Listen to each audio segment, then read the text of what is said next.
আসসালামু আলাইকুম। সবাই কেমন আছেন? নিশ্চয়ই খুব ভালো আছেন। কি সুন্দর টুপটুপ করে ফুল ঝরে পড়ছে। যেই রোদ উঠেছে টুপটুপ করে ঝরে পড়ছে। তো আমার আপুমনি সেই শিউলি ফুল কুড়াচ্ছে আজকে। এটা নিয়ে চা তৈরি করবে ইনশাল্লাহ। আর এই শিউলি ফুল কিন্তু এই যে ফুলগুলো ঝরে গেল, এরপর যে আগামীকাল ফুল ফুটবে সেটা ঠিক বোঝাই যাবে না কিন্তু ঠিক সন্ধ্যার পরে ফুলগুলো ফুটতে শুরু করে। সারা রাত সে সূর্যের জন্য অপেক্ষা করে, কিন্তু আমরা সাকসেসের জন্য শেষ মুহূর্ত পর্যন্ত অপেক্ষা করতে পারি না, আমরা হাল ছেড়ে দিই। আমার মনে হয় শিউলিকে দেখলে আমার সেটাই মনে হয় যে যেই না সূর্য উঠলো কিংবা সেই সময়ে নর্মালি সব ফুল কিন্তু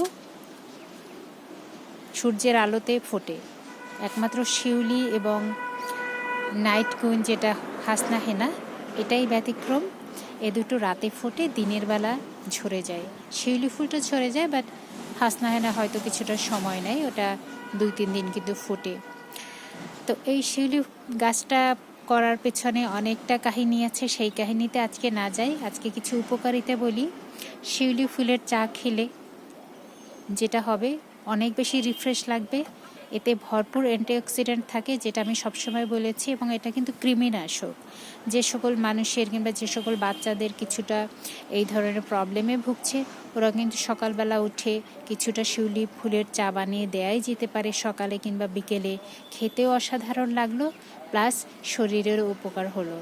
তারপর অনেক কিন্তু যে ক্ষতিকর এনজাইম থাকে, যেটা কিনা শরীরের জন্য টক্সিক তৈরি করে, সেগুলো কিন্তু এটা রিলিজ করতে সহায়তা করে। এটা একেবারেই ভেষজ, এটা কোনো সাইড ইফেক্ট নাই, যদি না তেমন কোনো প্রবলেম থাকে। তো যদি খুব বেশি অসুখ বিসুখ হয়ে থাকে, সেক্ষেত্রে এটা ডাক্তারের পরামর্শ নেওয়া উচিত, অথবা না খাওয়াই বেটার। বাট এমনিতে আমরা অ্যাভেলেবেল মানুষ যারা আছি তারা তো সুস্থই থাকি। একটু একটু অসুবিধা হলে সেটা কিন্তু এই ভেষজ খাবার খেলে ইনশাল্লাহ কিন্তু সুস্থ হওয়াটা অনেক বেশি সহজ। তো সেটাই আপুমনি কি সুন্দর করে তুলছে, অসাধারণ। আপুমনি যখন ফুল তোলে আমার কাছে খুবই ভালো লাগে, কারণ তার হাত পা অসাধারণ, এটা বাস্তবে বেশি সুন্দর। আর উনি বেশি টেক কেয়ার করেন, এটা একটা অসুবিধেই, কিন্তু মানে ফুলের মতোই সুন্দর। এটা হচ্ছে আমার কাছে সবচেয়ে বেশি ভালো লাগে। তাই আমি কোনো কিছু ভিডিও করতে গেলে আপুমনিকে বলি যে আপুমনি তুমি একটু তুলে দাও। আর আমার হাতে তো আমার হাত পা মনে হয় যেন লাকড়ির মতো আর কি। সে যাই হোক, এটা অন্যরকম এক বিনোদনের মতোই হয়ে গেল। তো প্রতিদিন কিন্তু প্রচুর ফুল ফোটে। আমি মোটামুটি এটা সংগ্রহ করে রেখে দেই। আর এটা রেখে দেওয়ার একটা টেকনিক আছে, কারণ এত ফুল যদি একসাথে চা তৈরি করা হয় অনেক বেশি তিতকুটে লাগবে, খাওয়া যাবে না। এটা অল্প পরিমাণে দিয়ে চা তৈরি করতে হবে, এবং কিছুটা লেবুর রস মিশিয়ে দিলে কালারটা ঠিক শিউলি ফুলের যে বোটার যে কালারটা, আমি একটু কাছে নিয়ে দেখাই, এই বোটার কালারটা চলে আসবে।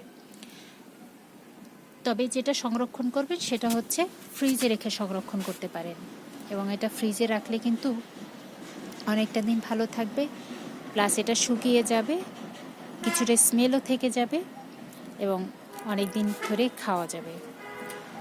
তো আজকে এ পর্যন্তই। আমার ভিডিও একটু বেশি বড় হয়ে যাচ্ছে, তাই আর এটা এত দূর করছি না। Thank you so much.